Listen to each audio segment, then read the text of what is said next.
Akron, Ohio, a city known for its rubber industry and its friendly people. Tree-lined streets, well-kept homes, kids playing in front yards. It was the kind of place where people looked out for each other, where neighbors knew each other's names, and where a sense of community prevailed. But beneath this peaceful facade, a storm was brewing, a darkness that would shatter the tranquility of Akron and leave an indelible mark on its soul. The illusion of safety was just that, an illusion. Evil can lurk in the most unexpected places, wearing the mask of normalcy. And in this case, the evil resided within the walls of a seemingly ordinary home on a quiet street in Akron. The kind of home where you'd least expect a tragedy to unfold. The kind of home where a daughter could commit the unthinkable against her own mother. The residents of Akron prided themselves on their strong community spirit. They believed in looking after one another, in being there for each other in times of need. Little did they know that this very belief would be put to the ultimate test. 19-year-old Sydney Powell was the epitome of an all-American girl. She was a bright student at the University of Akron, popular among her peers, and seemingly had a bright future ahead of her. Her gentle demeanor and warm smile disarmed those around her. No one suspected the turmoil that lay beneath the surface. Sydney excelled in her studies, particularly in literature and creative writing. She possessed a vivid imagination and a way with words that often captivated her professors. Her classmates found her to be intelligent, witty, and compassionate. She was a member of the university's debate team and volunteered at a local animal shelter. She was, by all accounts, a model student and a valued member of the community. However, behind Sydney's picture-perfect facade lurked a darkness that few could have imagined. The pressures of academic life, coupled with a troubled home environment, had taken a toll on her mental state. Unbeknownst to her friends and family, she had been battling severe anxiety and depression for years, often retreating into herself and withdrawing from social interactions. Sydney's struggles with mental health were not readily apparent to those around her. She had become adept at concealing her inner turmoil, putting on a brave face for the world. Her parents, though loving and supportive, were preoccupied with their own problems and failed to recognize the warning signs of their daughter's deteriorating mental state. The weight of her hidden struggles grew heavier with each passing day, threatening to consume her entirely. The night of March 3, 2024, began like any other in the Powell household. The air was still and the atmosphere was one of quiet routine. The Powell family had always been known for their peaceful and uneventful evenings, a stark contrast to the chaos that would soon unfold. Susan Powell, a beloved elementary school teacher, was preparing for the week ahead, grading papers at the kitchen table. Her dedication to her students was evident in the meticulous way she reviewed each assignment, her red pen moving swiftly yet thoughtfully across the pages. She often spent her evenings this way, ensuring that her students received the feedback they needed to succeed. Sydney was upstairs in her room, seemingly engrossed in her studies.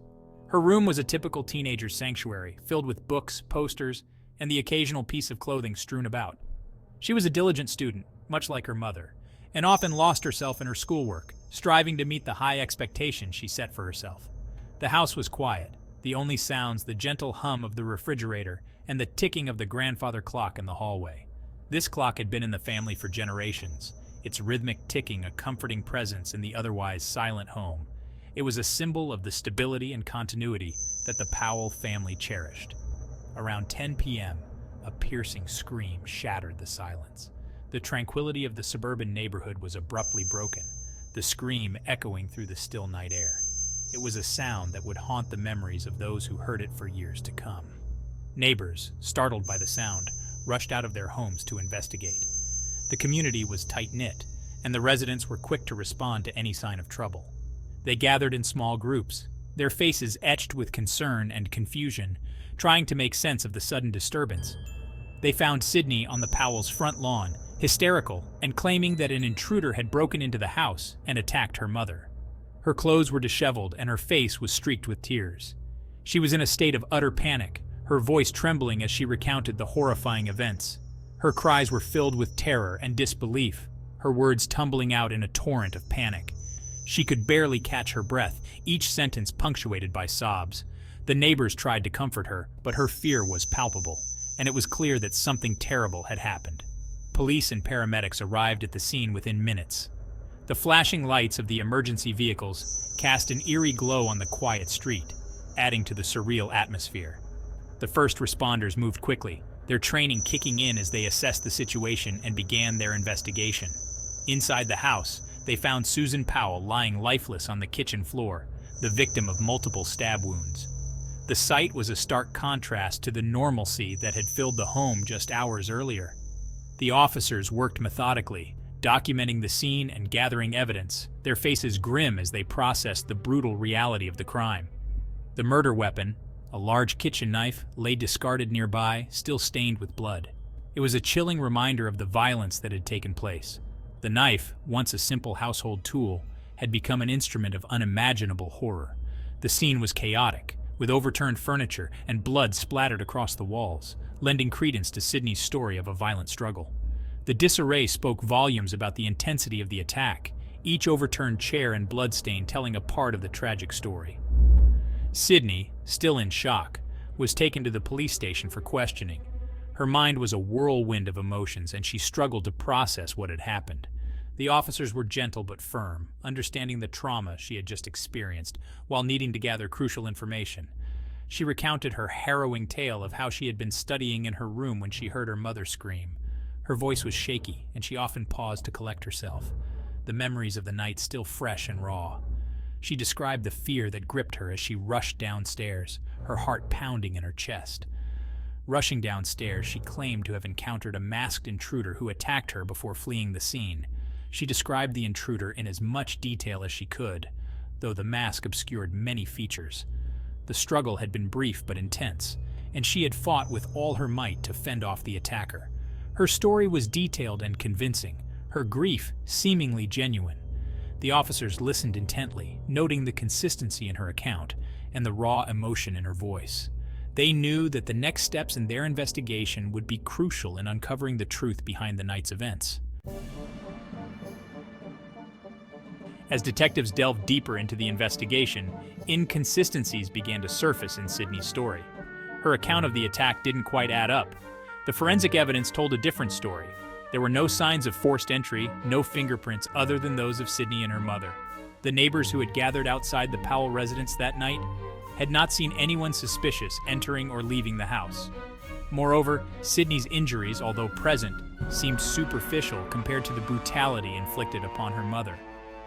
The detectives began to suspect that Sydney was not the victim she claimed to be, but rather the perpetrator of the gruesome crime. The news of Susan Powell's murder sent shockwaves through the community. Parents clutched their children a little tighter, their sense of safety shattered. The idea that a daughter could harm her own mother, especially in such a brutal manner, was unfathomable. The community grappled with grief, anger, and a profound sense of disbelief. As the investigation progressed, whispers of doubt began to circulate. Rumors spread like wildfire through the community, casting a shadow over Sydney Powell. Some clung to the belief in her innocence, finding it impossible to reconcile the sweet girl they knew with the heinous crime she was accused of committing. Others, however, were not so sure. They saw through her facade, sensing a darkness lurking beneath the surface. The pressure mounted as the investigation zeroed in on Sydney. The evidence against her was becoming insurmountable. The forensic reports, the inconsistencies in her story, and the lack of any other credible suspect all pointed in one direction. During a particularly grueling interrogation, Sydney's carefully constructed facade began to crumble. The weight of her lies and the realization that she could no longer maintain her charade became too much to bear. Tears streamed down her face as she confessed to the crime, her voice barely a whisper. Sydney's confession was chilling in its detachment. She described in detail how she had planned and executed the murder of her own mother. She spoke of her resentment towards Susan, her anger over perceived slights and injustices.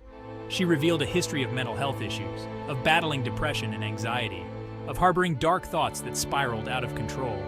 The news of Sydney's confession sent shockwaves through the community. The girl they thought they knew, the model student, the volunteer at the animal shelter, was a cold-blooded killer. The realization was a bitter pill to swallow. The community struggled to come to terms with the fact that evil could lurk in the most unexpected places, hidden behind a mask of normalcy.